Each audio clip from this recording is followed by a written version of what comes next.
Alright guys, so I got the Rylo 360 right here. I got the GoPro 8 Max and the new Insta360 One R.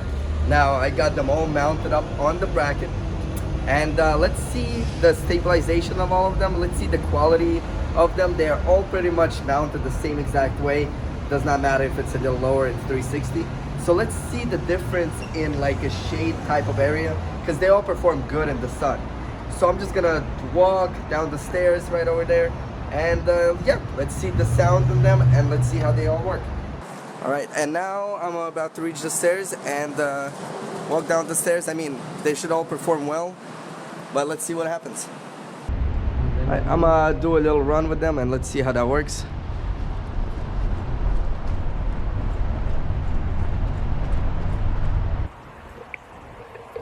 All right, and now I'm about to reach the stairs and walk down the stairs. I mean, they should all perform well, but let's see what happens.